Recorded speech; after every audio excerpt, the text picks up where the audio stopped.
in the Taiwan Strait, showing American commitment and resolve. And that's what we're doing with this resolution on now their 8th presidential election in Taiwan. And I'm honored to be here with Senator Kaine to pass this unanimous Senate resolution in support of Taiwan democracy. Mr. President. The senator from Virginia. Mr. President, I rise with my colleague from Alaska, Senator Sullivan. He and I are good colleagues together on the Armed Services Committee. I work closely with him. I learn a lot from him. And usually on Thursday afternoon, I'm learning about an Alaskan of the week from Senator Sullivan. But here it is, a Thursday afternoon, and we're standing to offer a unanimous consent resolution in support of Taiwanese democracy. And I want to drill down just a little bit more on what a good news story Taiwanese democracy is. As many of you know, Taiwan was a single-party nation under martial law through much of its history through the end of the 1980s. In the late 1980s, Taiwan made a decision. It made a fundamental decision to move toward democracy. It had its first legislative elections in the early 1990s and its first presidential election in 1996. And since that election, as my colleague mentioned, it has had numerous presidential elections, numerous legislative elections, and often those elections have led to transfer in power, transfer of the presidency from one party to another, transfer of legislative majority from one party to another. But Taiwan has built a democracy that is stable enough to withstand that, and its respect for human rights, freedom of religion, free press, and its successful economy has borne proof to the notion that allowing all Taiwanese to participate in democracy has been wonderful for Taiwanese society. I think Taiwan is a great example. Often in this chamber, we are grappling with really tough issues around the world. We wonder, will Cuba ever be a human rights respecting democracy? Look at Taiwan. What about Venezuela? Look at Taiwan. What about the People's Republic of China? Look at Taiwan. What about Russia? Look at Taiwan. It's important that we shine a spotlight on nations that have made the transition from authoritarian to democracy and succeeded socially, politically, culturally, economically in that transition. And as my colleague said, that's a good news sign, but it's also a sign that makes dictators very, very worried. The purpose for this resolution is to stand and support Taiwanese democracy. As my colleague mentioned, China has been very engaged in dis and misinformation campaigns surrounding this election. The election is this weekend. The inauguration will not be until May. We could even foresee some potential challenge between the election and the inauguration, and we need to stand strong and support Taiwanese democracy to do so. Last thing I'll say is this. I led a delegation from the Senate about exactly a month ago to Guatemala under some similar circumstances. And the president who was in the chair just a few minutes before you, Senator Butler, came along with me, along with some other Senate and House colleagues.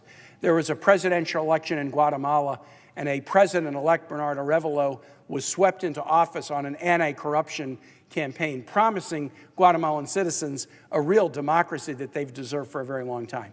The outgoing government was trying to disrupt the prospect of a peaceful transfer of power.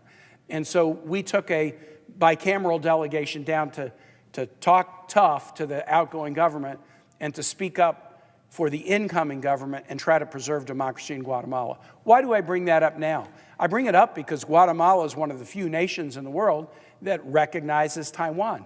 And there had been a very furious and corrupt effort by China to get the government or presidential candidates to guarantee that they would switch allegiance from Taiwan to the People's Republic of China. When we were there supporting the will of the Guatemalan people who overwhelmingly elected Bernardo Arevalo to be their next president, he made a commitment to us that they weren't going to change, they weren't going to succumb to Chinese pressure, they were going to continue to stand together with another democracy that's moving forward. That inauguration will happen on Sunday. The Taiwanese election happens on Saturday. We're standing here together, Senator Sullivan and I, to support democracies around the world, whether it be Taiwan in East Asia, Guatemala in Central America. The U.S. should stand up for those who are embracing a democratic path, and I'm proud to support, along with so many of our colleagues on both sides of the aisle, this UC resolution. And with that, I yield back to my colleague from Alaska. The senator from Alaska. Thank you, Mr. President. I want to thank my colleague from Virginia. And right here I have the resolution. As I mentioned, half the U.S. Senate, Democrats and Republicans, are co-sponsors of this important resolution commending Taiwan for its history of democratic elections, expressing concern about the Chinese Communist Party's interference in this upcoming election, and expressing our support for Taiwan democratic institutions. So, Mr. President, I ask unanimous consent the Senate proceed to the consideration of Senate Resolution 521, submitted earlier today. The clerk will report. Senate Resolution 521, commending Taiwan for its history of democratic elections and expressing support of Taiwan's democratic institutions. Without objection, the Senate will proceed to the measure. Mr. President, I ask unanimous consent the resolution be agreed to, the preamble be agreed to, and that the motions to reconsider be considered made and laid upon the table with no intervening action or debate. Without objection. Thank you, Mr. President. For those watching all over the world, this Senate resolution with 50 Democrat and Republican Senate co-sponsors has now passed the U.S. Senate as an official resolution commending the people of Taiwan for their democratic elections and expressing our support for the upcoming election this Saturday. I yield the floor. Madam President, I rise to discuss the supplemental emergency security package that is currently being debated in this body. Yesterday, the comprehensive package that included the bipartisan border provision was voted down after Republican colleagues did a 180 and chose to oppose it. But there's an urgent need to move forward with a supplemental package, and so what we are now working on in this body is a slimmed-down version that would still do a tremendous amount of good. Humanitarian aid for Gazans and others around the world who need it, state disaster relief funds for states that suffered flood, hurricane, drought, wildfire, support for our allies in the Indo-Pacific to promote regional stability there, support for defense aid to Israel, and support for defense aid for Ukraine. And we're in the process of trying to find how we can move forward together on that package, and in my view, it's very important that we do so and that we finish this before we recess. And it is my hope that when we do, we'll be able to do it in a way that carries a significant bipartisan vote, because that will increase the likelihood that it will be acceptable to the House of Representatives. I want to talk about one particular aspect of this discussion, an amendment that I am filing together with 28 colleagues that frankly should be a no-brainer accepted on a voice vote by all 100 senators. And it has to deal with the provision of military support for the defense of Israel. The proposal that President Biden made, which is now more than 2 months old to the body, included a recommendation of defense support for Ukraine, for Israel, for Taiwan, and then also potentially other nations in the Indo-Pacific. Some of the funding is to implement the AUKUS framework between the U.S., Australia, and the U.K. Defense aid given by the United States to other nations traditionally carries with it a congressional notification requirement. And that requirement, to kind of short form it, works in a very simple way. Even when we voted to allow the defense aid to go forward and we've appropriated money for it, when an administration of either party is ready to transfer the aid, they give a notification to Congress about the transfer so that Congress can review the aid and make sure that it's the kind of military aid that was intended when the bill was passed. So to give you an example, if we're doing transfers of foreign military aid to Egypt, and we've done that in the past, and the purpose of it is to enable Egypt to fight terrorism, we often want to see what the weaponry is so we can determine, wait, is that weapons that would be useful in counterterrorism, or is that weapons that could be misused against civilian protesters, for example. And so the congressional notification requirement is an important way that Congress can check to make sure that support that we have voted for is actually being provided in the way that we intended. The notification requirement isn't onerous.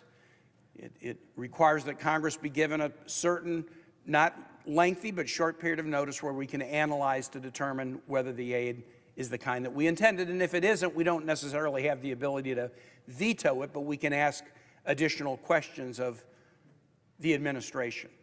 This is what oversight's about. This is what Congress needs to do.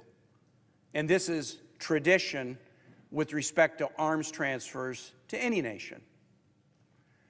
In the request that was delivered to Congress 2 months ago, there was a small provision in the request that puzzled me.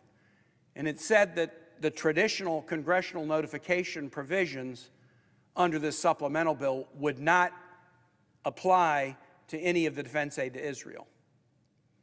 I support defense aid to Israel, and I've supported it during my entire career in the United States Senate. But I don't support this administration or any administration bypassing Congress and not providing us the notification about this aid. In the supplemental bill, the notification would still apply to aid to Ukraine. It would still apply to aid to Taiwan. It would still apply to aid to other nations, but not to aid delivered to Israel. I reached out to the White House nearly immediately to ask why this was done, and the answer was, we'll have to get back to you. And I have not gotten any answer, much less an acceptable answer, about why we would want to bypass congressional notification of this aid. Why should Congress vote to bypass ourselves? Why should Congress say, yes, you can bypass us and not give us notice of this aid as is traditional? The congressional notification provision does have an exception for emergencies. In the event of emergencies, the administration can say, this is an emergency and we need to do it right away. And that emergency power has been used twice in the last couple of months to do expedited aid to Israel. I would not propose to take that power away, whether it be for Israel or Ukraine or any other nation. But why would we want to allow Congress to be bypassed in non-emergency situations? And so the amendment that I have filed with 28 colleagues, and many of whom are standing on the floor with me today, would simply say that the same standard should apply to aid to Israel as applies to Ukraine and the other nations. That, yes, we're supporting this aid, but when an administration transfers it, Congress should get notice so we can ask questions if we determine that we need to. I endeavored to get this provision in the base language of the bill that we'll hopefully be voting on soon, and I failed in that. And I was told the reason is that my Republican colleagues did not support it. Why wouldn't Republican colleagues want a Democratic administration to give them notice about arms transfer so they could ask questions about it? I don't get it. But that's the reason that it's not in the base bill. And yet it is my hope as we get into this debate, and I know there's significant discussion about the extent of amendments, if any, that will be offered, I would hope to be able to bring this up, and I would think it should get an overwhelming vote in this body. I have colleagues who are here to speak, and I want to just say one last thing as I conclude. This is not a box-checking thing. Congress having oversight over war, peace, and diplomacy is critically important. We see what's happening more broadly in the Middle East with the U.S. engaged now against the Houthis in the Red Sea and in Yemen, with the U.S. engaged against Iranian-backed militias in Iraq and Syria, with escalation of Hezbollah firing rockets into Israel. And I think many of us are worried about the U.S. slipping, stumbling into another war in the Middle East, which in my view would be a disaster. The United States should be providing support for our allies, but in my view, it would be a disaster for the U.S. to be engaged in another war in the Middle East right now. It would be Vladimir Putin's dream. It would be Xi Jinping's dream. It would be others' dream to have us entangled in the Middle East right now, but I think it would be a horrible thing for the U.S. to do that.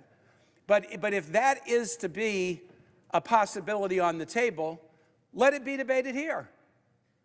Let it be debated by Congress in full view of the American public. Let's see what the stakes and the consequences and the risks and the benefits would be. But let's not stumble or slide our way into an escalating set of military hostilities in the Middle East with U.S. troops involved.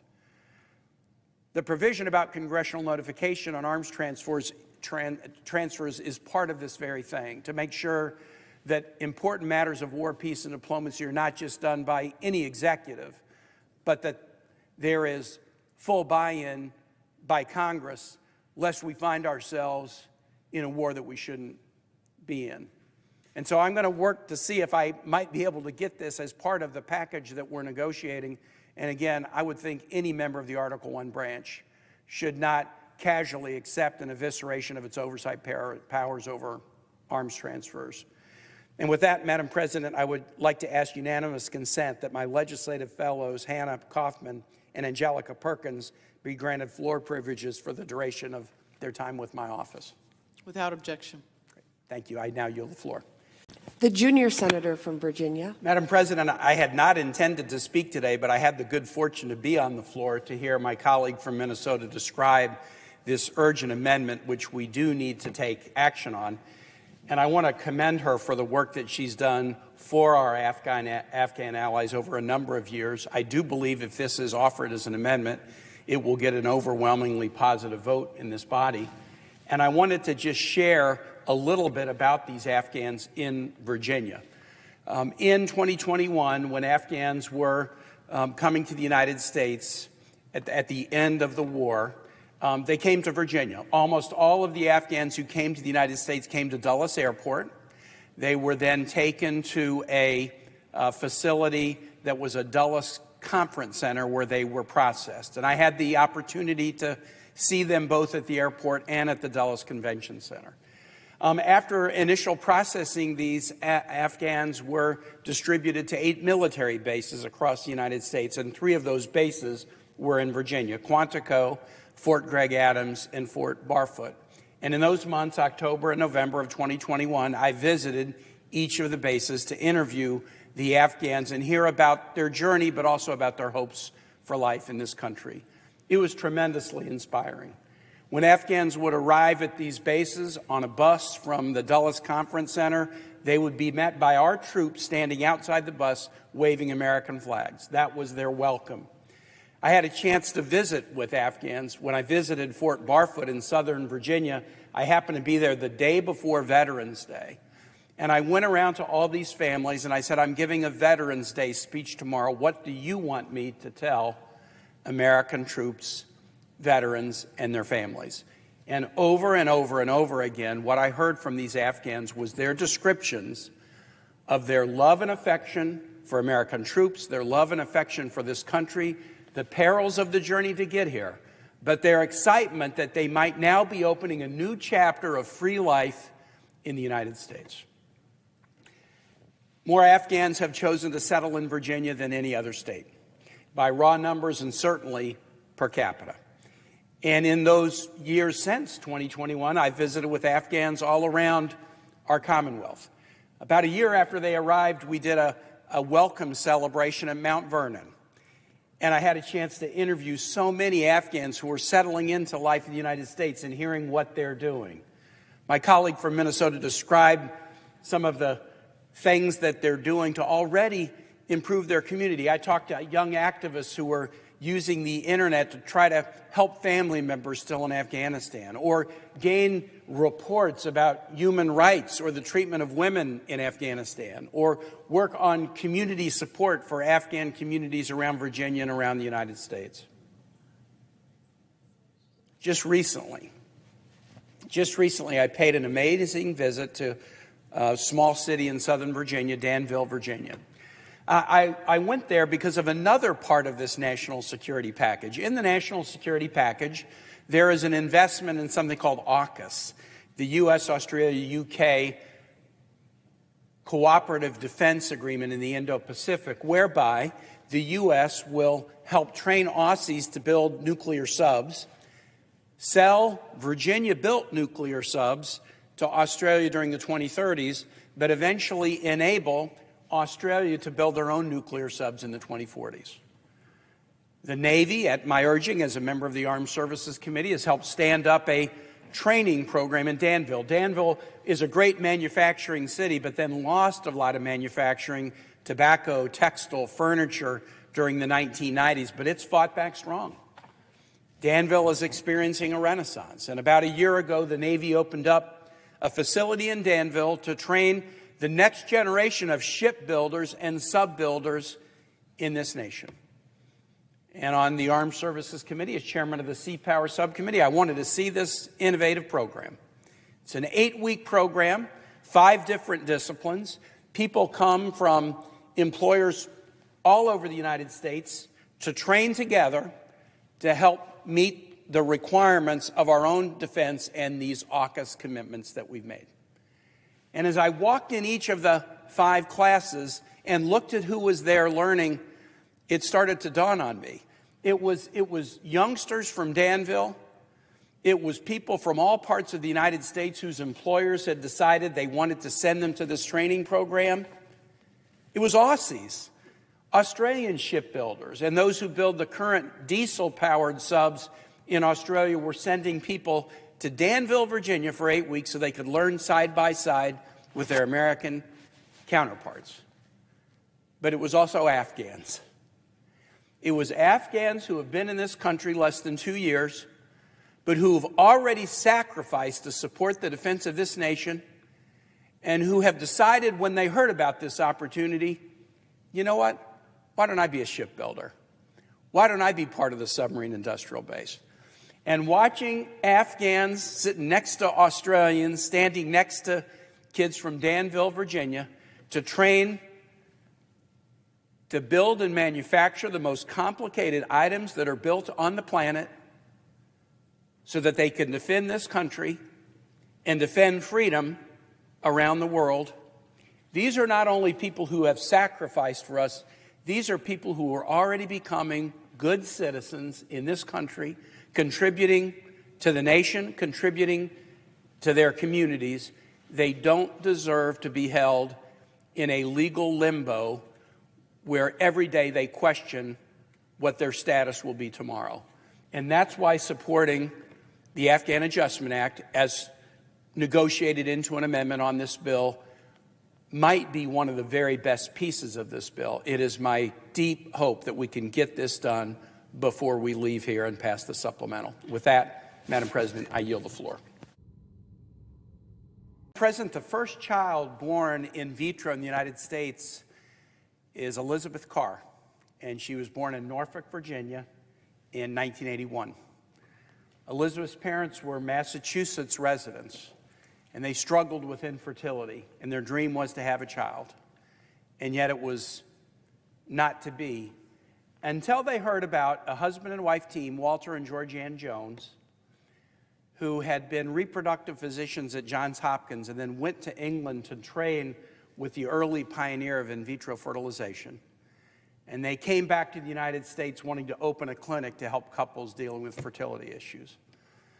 And it must have been a hard road for them to find a place that said yes, because this seemed like science fiction at the time.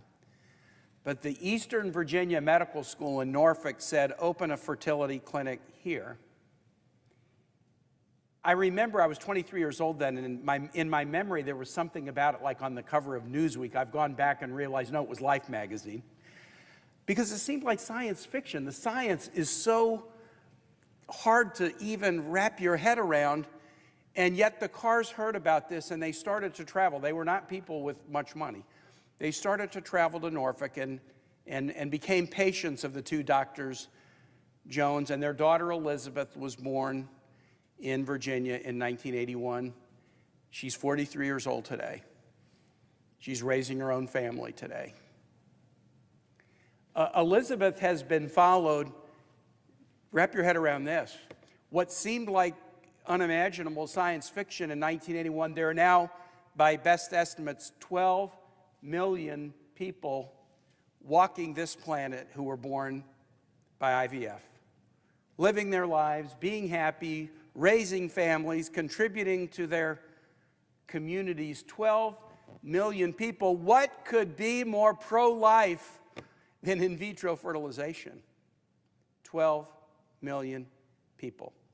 Elizabeth was interviewed 2 days ago by WBUR, a public radio station, television station in Boston, and here's what she said. She talked about her life and what she's doing, and then she said this very chillingly: "For the first time in my life, I feel like an endangered species. I feel like an endangered species."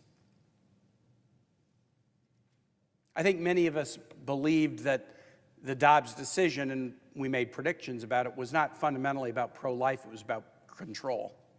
It's about control of women's decisions with respect to abortion, with respect to contraception, and now with respect to deciding there's a path out of infertility, I can have a child. No, we want to control that too. That's what the Alabama Supreme Court has done. That's what Dobbs was about. And that's why I'm proud to sign on to the bill led by Senator Duckworth, the Access to Family Building Act.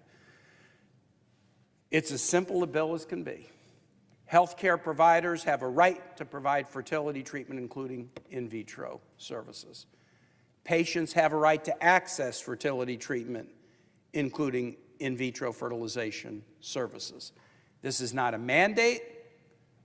The enforcement provisions are provisions that allow a person or a healthcare provider to bring action against a state or governmental entity that tries to interfere with the right that they have. No state should interfere with this right, none. And this is a very simple bill that would enable the Elizabeth Carrs of the world to continue to be born and to continue live happy and productive lives. I'm so glad to be a co-sponsor, and Madam President, I yield the floor. Madam President, I rise to talk about the FAA reauthorization bill that's pending before the Senate now. And I want to begin by thanking the Chair of Commerce, Senator Cantwell, and her ranking member, Senator Cruz, for doing something very important. It is critical that this FAA reauthorization bill happen. And as I look at the bill, I see many provisions that I strongly support, and I applaud the committee for their work. In particular, the committee has addressed the critical shortage in air traffic control that is incredibly important to the safety of our skies. And second, the committee dealt with a challenging issue surrounding pilot training hours, and I think came up with a solution that is going to be the right solution. So I begin with, this is a big bill with a lot of provisions, and I find much to like in almost all of it.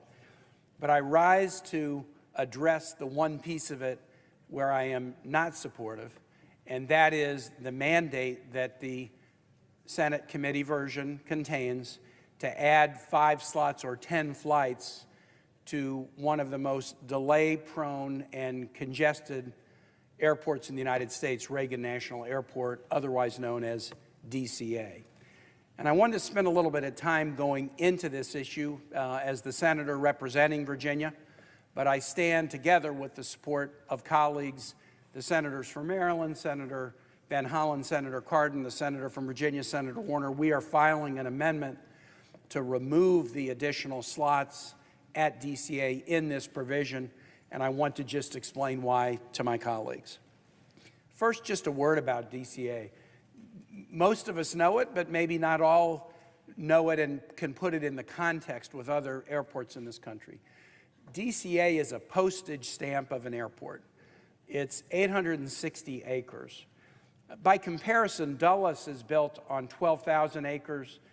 The Denver airport is nearly 30,000 acres. The Dallas airport is, I think, 18,000 acres. The DCA airport was built at a time when air traffic was not so intense, wasn't so normal, wasn't so critical to the nation's economy, and it was built on this small footprint. And everyone who's flown into DCA know there is no way to expand it. You're essentially kind of wrapped around on nearly 3 sides by water, and then on the 4th side, it's US 1 and a rail line. There's no way to make it bigger. DCA has 3 runways. There's a primary runway, the long runway, and then there are 2 commuter runways on this 860 acres.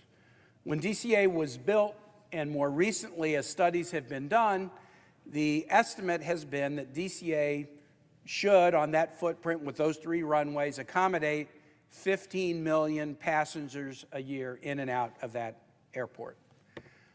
Where is DCA today? Today, DCA is pressed to the gills, and 25.5 million passengers a year are coming into or out of DCA. And it's pressed in another way. The airport was built so that the 15 million passengers would be spread across the 3 runways, larger planes from farther away on the main runway, and then commuter planes from near distances on the 2 commuter runways. But there have been significant advances in the configuration of airlines, and commuter airplanes that used to be turboprops are now jets. And so what's happened at DCA is 90% of the flights that come into DCA have to use the primary runway, and that number is increasing as the commuter planes change in their configurations. So to just kind of summarize that, a very small airport that was designed for 15.5 million passengers spread across 3 runways is now dealing with a passenger load of 25.5 million passengers, with 90% of those having to land on the main runway.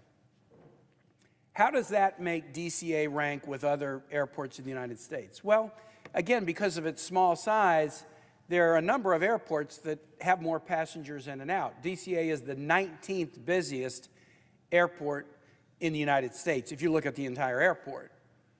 But if you look at the main runway at DCA, that main runway is the single busiest runway in the whole U.S. LaGuardia doesn't beat it, Kennedy doesn't beat it, Newark doesn't beat it, LAX doesn't beat it, Atlanta Hartsfield doesn't beat it. This runway that we use in this region is the busiest runway in the United States. What does that mean? What does it mean to have this 25.5 million passengers mostly on one runway at DCA? Well, the first thing it means is very significant delay. Remember, I mentioned that DCA is the 19th busiest airport in the United States, but if you look at the average delay per day, it's number 8. In other words, it punches really far above its weight when it comes to delay. And what kind of delay? You know, a delay of 2 or 3 minutes, I mean, hey, that wouldn't be a problem. But the average delay at DCA, and more than 20% of flights in and out of DCA experience delay, the average delay of those that do is not 10 minutes, it's not 30 minutes, it's not 45 minutes, it's 67 minutes is the average delay on these more than 20% of the flights that come into and out of DCA. How about beyond delay? What other measures? Well, again, I told you that DCA was the 19th busiest airport in the United States, but it's number 3 in canceled flights. Now, some jurisdictions have canceled flights because the weather is horrible. You know, you might expect a lot of cancellations in an Alaska, or maybe in a Minneapolis, or maybe in a Chicago, the Windy City, with so many flights coming in, you might expect that they would have a lot of cancellations. The problem at DCA isn't weather. The problem is congestion, and number 3 in the country in terms of cancellations. There's another measure that is a combination of both kind of a delay and safety measure. The number of times, and I think we've all experienced this, if you're flying into DCA, that you're put into a routing circle or loop before you can land. Now, that's part of what contributes to the 67 minutes of delay that's experienced by these more than 21% of the planes that have delay, but it also poses some additional challenges. When you are looping a plane over a very restricted DC airspace, as other planes are taking off 1 per minute from 7 a.m. till 11 p.m., taking off or landing 1 per minute, you raise the risk of accident. And you also subject neighborhoods with loop patterns to noise. And that was one of the original controversies that led Congress to decide to take these airports out of the federal control and put them into the control of the Metropolitan Washington Airports Authority, the idea that we can manage this better for safety, for convenience, but also to reduce noise in the neighborhoods in the DMV. So delay, cancellation, looping patterns that are both a delay factor and a convenience factor and a a neighborhood amenity factor. And that's DCA today. There's another challenge with DCA, and that is with congestion, you run into risks of safety.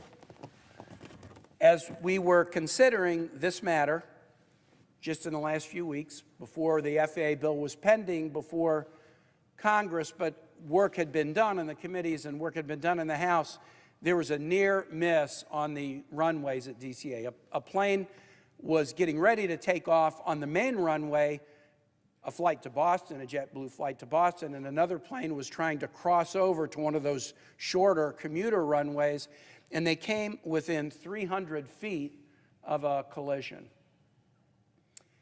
If you listen to the audio tape, and I can't play tape in the chambers, I wish I could, but I've played it for colleagues outside the chamber, you hear this conversation of the air traffic controllers, and I'll tell you, they are the most even-keel, monotone people on the planet Earth. It's just the facts, ma'am, and you never hear emotions in their voice. But in this particular instance, you hear the tension ratcheting up as these two planes are getting closer and closer until you hear, in a frantic and worried way, one of the air traffic controllers just yelling, "Stop, stop," to these two planes because they're about to collide with one another.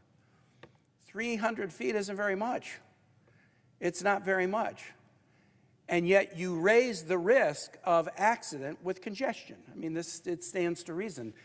Auto accidents don't happen as often on roads that aren't congested, but when roads are congested, you run the risk of greater accidents, and that is what is happening at DCA right now before we talk about adding slots. Now, I do appreciate the fact that in this bill, as I've said, one of the things I like is the focus on air traffic controllers, because that's a key part of this. But it just stands to reason that if it's already the busiest runway in the United States, and it's already one of the most delayed airports in the U.S., and it's already near the lead in cancellations and needs of flights to loop around, it is a problem waiting to happen. And I've described this accident in the last 2 weeks as a flashing red warning signal to Congress that please do not add more flights. Don't jam more flights into this busiest runway in the United States.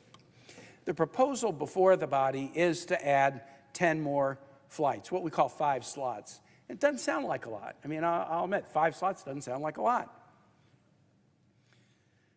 And maybe in an airport where there wasn't already a severe congestion problem, it wouldn't be a lot. And maybe in an airport that wasn't so small and whose size is already creating safety challenges, it wouldn't be a lot. But at DCA, it is a lot. And so we've asked the FAA, charged with air traffic safety, experts in this, and I'm definitely not an expert, what would 10 more flights mean? And again, 5 slots is each slot is a flight in and a flight out, so 5 slots is 10 flights. What would 10 flights a day mean to DCA? And what the FAA said was, okay, even 1 flight would increase delay in operations at DCA. Even 1 would increase delay in this top 10 most delayed airport in the United States. But 10 flights would add an extra 751 minutes, more than 12 hours, of delay at DCA every day. 751 minutes of delay at DCA every day, and it would likely affect 183 flights. Now, this airport, as I said, is already one of the most delayed in the United States, and if you add that 751 minutes to the average daily delay at DCA, you are now over 12,000 minutes of delay every day at DCA. So DCA would be climbing the ladder. They wouldn't be the 8th most delayed airport. They'd be climbing the ladder and really cement their place in the top 10 or bottom 10, depending on how you would want to look at it. You all know that delay is bad. You don't want to arrive at a location late. Already 67 minutes is the average. It would increase. It doesn't increase by average. Some would increase by a lot, some by a little. But remember that delay also has a compounding effect. If you're late leaving delayed by 67 minutes and then some, then you might miss a connection or two. Or you might cause planes to wait for you, which then delays a whole lot of other people. So in our air traffic system, delay builds on delay, and it's kind of a geometric progression that creates massive inconvenience. The argument that we are making, those of us who are in this region, is we're not on the Commerce Committee. We weren't involved in the negotiation. We made our intentions known. We've made them known for a very long time, and the intentions that we've made known are that this is already an overburdened airport with the busiest runway in the United States, and there are both passenger convenience and safety reasons to not do this. But it's not just us. It's not just us. The FAA has not said do this or don't do it, but the FAA has said if you add even one plane, you're going to increase delay at this very delay-prone airport. But there's also another body that is offering us advice. Congress created a board called an authority called the Metropolitan Washington Airports Authority during the Reagan administration. I have a personal connection to this story. My father-in-law had been the governor of Virginia and was somewhat of an expert in transportation. And President Reagan's Secretary of Transportation, Liddy Dole, asked him to come and lobby Congress to let go of control of these airports and instead create an authority. My father-in-law, Linwood, died about 2 years ago at age 98, but it was one of his proud moments. And it was hard to convince Congress to give up control of these airports. It was very hard. It was a tough battle, but he eventually did it. And Congress agreed that DCA and Dulles would be operated by the Metropolitan Washington Airports Authority, and Congress appoints that board. Certain members have to be from DC, certain from Virginia, certain from Maryland, and certain are federal appointees who can be from anywhere, but we appoint that board and we exercise oversight over that board, and they have responsibility for the safety of these two airports. What are they saying about this proposal? Well, those who are charged with operating these airports every day are saying, don't do this. They're essentially saying the same thing that this air traffic controller is saying, stop, stop. The way to manage this extra congestion and delay and safety danger at DCA is not putting more flights in here. It's taking advantage of more capacity at Dulles and more capacity at BWI. And so my colleagues and I are offering this amendment, recognizing the good work that the committee has done to promote safety throughout this reauthorization bill, but pointing out that in this one instance, the proposal in the bill is directly contrary to the safety of 25 million people who use this airport, is directly contrary to the safety of neighborhoods surrounding this airport, and will take an already overburdened, delay and cancellation-prone airport and make matters much worse. We will do all we can to press for a vote on this amendment, to hopefully convince our colleagues to vote with us. And the last thing I say, Madam President, before I sit down is this. The near miss 2 weeks ago is a warning light. We've all been warned. It's rare to have legislation where there's no downside to it. There's always going to be potential downside, and sometimes we can assess what the downside is, and sometimes the downside, we may not be able to assess what it is. There's nothing we can do here that doesn't have a downside. But I've been here for about 12 years now, and I will say this is a piece of legislation unlike any other that I have considered, where the downside has been placed on the table right before us in such a stark way as we are coming up to consider this bill. And I just hope my colleagues will see the warning for what it is, will heed the advice of the FAA, will listen to those that we've empowered to operate this airport. If they're telling us this should not be done, and if it's done, you can increase risk of something bad happen, we should listen to them. we should listen to them. The one last thing I'll mention, because it's often relevant in bills like this, is, well, if we were to make this change and accept the amendment and strip away these 10 additional flights, are we going to cause problems over on the House side?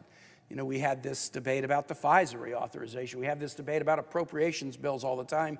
Okay, we know the FA bill reauthorization needs to be done by the end of next week. If we were to strip out the 10 flights, are we going to have problems over on the House side? And the answer to that is no, because the additional slots were only included in the Senate bill. The House considered the same proposal and rejected it in committee. No extra slots jammed into the busiest runway in the United States, none. Now, some didn't like that, and so on the floor of the House, they offered an amendment to add these 5 slots, 10 flights, and the amendment failed.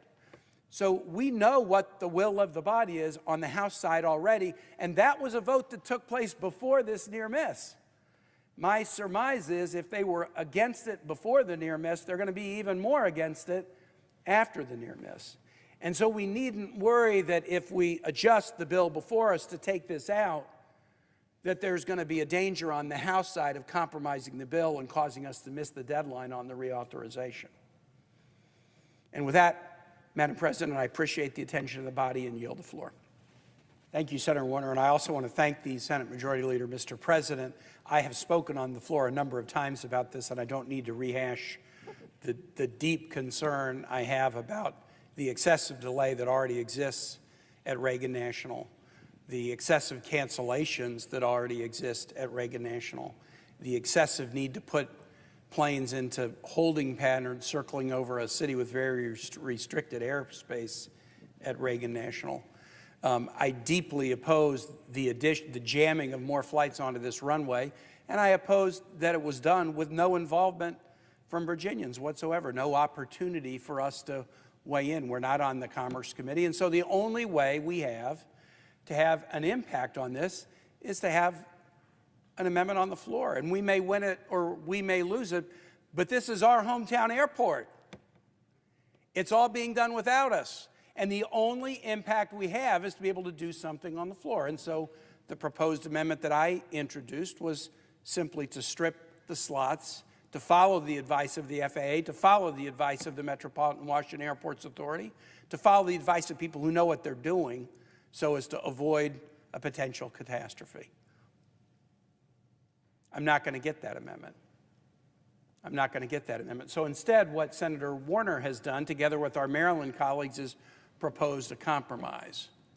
We will accept the 5 slots. 5 slots are equal to 10 flights if, as Senator Warner indicates, the Secretary of Transportation says, with respect to each slot, it will not increase delay, it will not raise the risk of cancellation, it will not risk passenger safety.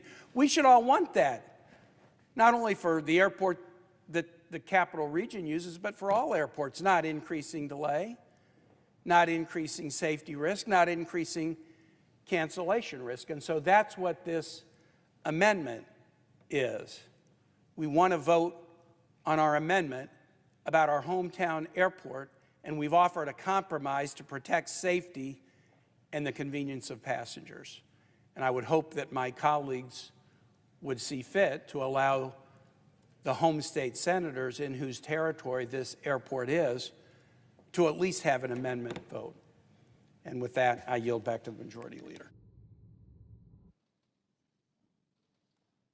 President, let me just reiterate, for the sake of fairness, it's only the right thing to do to allow a vote. We don't know what the outcome will be, but it is very fair to have a vote. And therefore, I ask unanimous consent that the only amendment in order to the Cantwell-Cruz substitute amendment number 1911 as modified be Warner Amendment 2057, and that at time to be determined by the Majority Leader in consultation with the Republican Leader, the Senate vote on the amendment. Further, upon disposition of the Warner Amendment, all post-cloture time on substitute Amendment 1911 as modified and as amended, if amended, be considered expired and all remaining amendments be withdrawn. that upon disposition of the substitute amendment number 1911 as modified and as amended, if amended, the cloture motion with respect to the underlying bill be withdrawn, that the bill as amended, if amended, be read a third time, and the Senate vote on passage of the bill as amended with a 60-vote affirmative threshold required for passage, and with 2 minutes for debate prior to each vote, all without further intervening action or debate. Are there any objections? Mr. President. The senator from Texas. Mr. President, reserving the right to object, let me say I appreciate the passion of my colleagues from Virginia. I've served with both of them for 12 years. Senator Kaine and I both were elected together in 2012. He and I have worked together on many issues, and I anticipate we will work together on many issues going forward. On this issue, he and I see the issue very differently. This bill that is before the Senate is a bill that moved forward the right way. It moved forward, frankly, a way I wish a lot more legislation proceeded in the Senate. This bill proceeded through regular order. It began in committee. The Commerce Committee took it up. We had a series of markups scheduled over several months. In the process of drafting this bill, we solicited the input initially of every senator on the Commerce Committee. And every single senator, Democrat and Republican, has priorities that are reflected in the underlying bill that were adopted. After the bill came out of the Commerce Committee, we solicited the input of every other senator, those not on the Commerce Committee, for their ideas, their priorities for their respective states. This bill contains over 200 member priorities from Democrats and Republicans reflecting the different needs and the different priorities of our 50 states. In addition to all of those, this week, we added 9 more amendments in a manager's package when the Majority Leader laid down the substitute earlier this week. This is an amendment that reflects the consensus view of this body, which is why I anticipate shortly we will see an overwhelming bipartisan vote passing the FAA bill. Now, on the question of slots, in the committee initially, an amendment was offered by Senator Raphael Warnock, a Democrat from Georgia, to expand the number of slots at D.C. Reagan Airport by 28 slots. That was an amendment that had a lot in its favor, but it also prompted furious lobbying on the other side. Ultimately, what the committee did is work to seek common ground, work to seek a compromise. Senator Warnock's amendment of 28 slots was not adopted. Instead, what was adopted was an amendment that I drafted, working hand in hand with the chairman of the committee, Senator Cantwell, that went down from 28 slots to merely 5 slots. Now, several arguments have been raised against creating any additional slots at Reagan. One argument is pointing to the recent near miss at DCA Reagan as evidence that no additional flights can go into or out of Reagan. However, it is worth noting that the FAA experts have recently clarified that this near miss had absolutely nothing to do with traffic on the runway, that it was unrelated issues that produced the near miss, and I might note those unrelated issues include what this underlying bill addresses, which is ensuring we have sufficient air traffic controllers to monitor the traffic and protect safety. Another argument used by opponents of adding new flights to Reagan is the argument that DCA was originally designed to accommodate 15 million passengers annually, and that in 2023 it served 25.5 billion passengers. What that argument fails to acknowledge is that DCA has made significant investments to increase capacity, including adding more gates and expanding terminals. Opponents of additional flights have also claimed that DCA is overburdened by its current flights and that DCA flights are already delayed. What that argument omits is the fact that DCA has a better on-time arrival rate than either Dulles or BWI. It has the best on-time arrival rate of the 3 airports in this immediate vicinity. I would note the most voracious opposition to this amendment comes from lobbying on behalf of United Airlines. And the reason is not complicated to ascertain. United has a near monopoly position at Dulles Airport. And United understandably wants to preserve its monopoly profits. 5 new flights into and out of Reagan Airport would provide additional competition that would predictably lower the price of tickets. It's not surprising that United Airlines doesn't want tickets to go down. They want to continue charging monopoly prices. I will point out for the people of Virginia and the people of Maryland and the people of D.C., limiting supply, allowing United to reap monopoly profits, and raising prices is not a good outcome. And for that reason,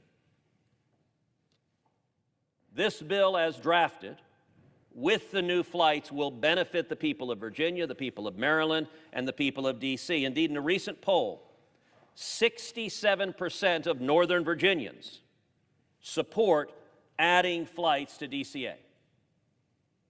This bill improves competition, and in terms of the overall traffic, there are right now 800 slots at DC Reagan.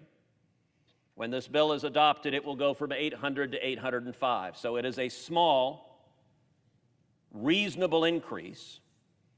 I would also point out DCA Reagan is the only airport in the country that has federal slot control and a restriction on long-haul flights. This restriction is in no other airline in the country, and there's a long protectionist history as to why this one airport is subject to these restrictions. I want to make one final point. In addition to being a benefit for everyone going to our nation's capital or from our nation's capital, a benefit that impacts the entire country. Americans from all 50 states travel to Washington, D.C., to our nation's capital, whether it's school kids coming to tour the Capitol, whether it's families coming to the Smithsonian, whether it is people coming to the Holocaust Museum or the Lincoln Memorial, whether it's people coming to see the cherry blossoms. Everyone coming to and from D.C. will benefit from this provision, but there's also a very particular benefit to my home state of Texas, and that understandably is near and dear to my heart. This issue first came to my attention about 3 years ago, and it came to my attention because a delegation from the city of San Antonio came to my office.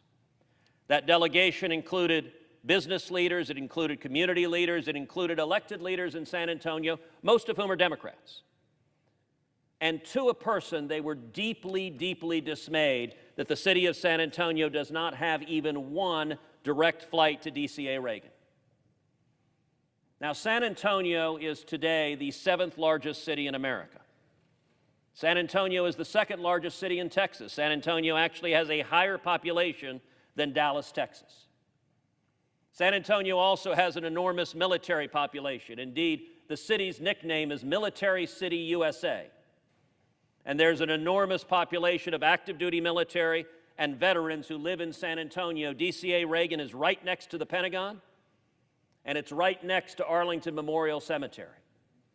I can tell you the community of San Antonio is united on a bipartisan basis that San Antonio deserves a direct flight to and from Reagan, that it will save money for residents of San Antonio, that it will generate jobs for residents of San Antonio, and that it is only fair for residents of San Antonio that they be able to come directly to DCA Reagan. And as a result of this bill that the Senate is preparing to vote on, San Antonio is going to win a major bipartisan vote to get that flight. And my final observation, Senator Warner said in the past, a bipartisan compromise had been reached on this issue. I would note that happened here too. This bill that was voted out of committee was a bipartisan compromise. It was a compromise that was negotiated between me, the ranking member on the committee, and Senator Cantwell, the chairman of the committee, a Republican and a Democrat. And this provision was added to the bill and voted out of the committee unanimously. Every Democrat voted for it, every Republican voted for it, because it is a reasonable provision that benefits consumers and is fair. Therefore, Mr. President, I object.